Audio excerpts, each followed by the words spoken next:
This is Radio Entrepreneurs 2017 edition. Still looking, still talking to entrepreneurs. My name is Jeffrey Davis. I'm the host of the show, also chairman of the board of Mage LLC.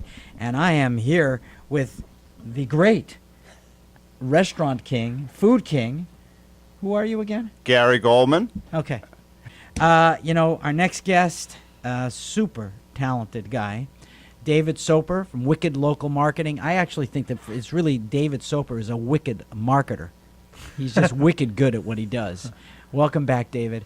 Thank you, Jeffrey. Thank you for the high praises. You know, David, everywhere I go, everybody I talk to, they're wondering about social marketing, what to do. President-elect Trump has changed the dynamics and the attitude about marketing.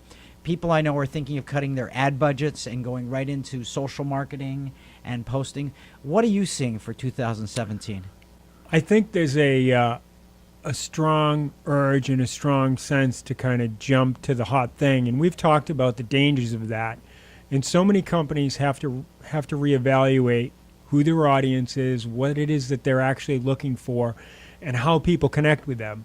For instance, a transportation company, people don't go online and look for a trucking company. They generally go to a directory and call them on the phone and talk about freight forwarding or logistics. So for them to post, on Facebook or even LinkedIn, unless it's to a targeted audience, really wouldn't make sense. They'd be better off with billboard ads or other ads to get to that audience.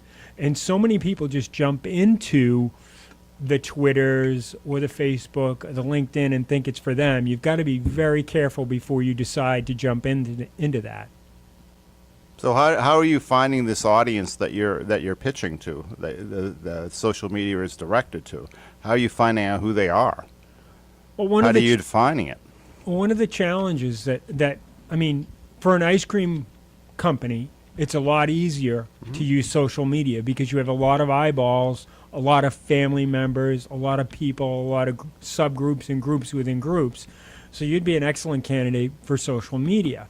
If you wanted to create a mobile ice cream truck, you could target a tour, start a dialogue with LinkedIn and find out, who's working the corporate budget for fundraisers, or who's working the corporate budgets for.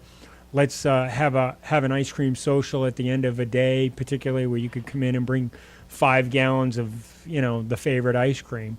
But again, if you can't manage it, don't do it, because it's going to look bad if somebody jumps on your Facebook page and you haven't posted since before Christmas.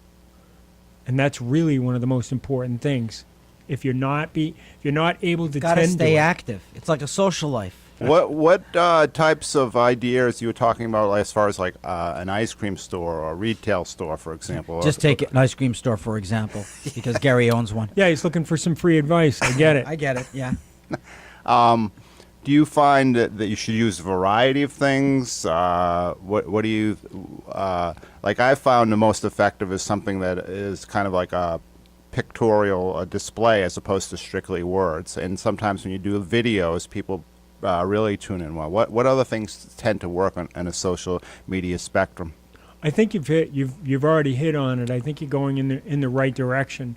The video, whether it's a quirky video about ice cream flavors, you may want to get one of your workers or even you to do a small, almost like skit-like improv where people are going to get some attention. You're an older guy, which isn't a bad thing when you're selling ice cream. It's a juxtaposed to what people think. They think young kids, they think young families. So here's a guy who's got some experience, and here he is in a bow tie talking about ice cream or even yogurt or the health benefits. Once you start riding down the health benefits truck with a family and a mother, she's going to say, wow, I never really thought about yogurt for kids. I eat it every morning.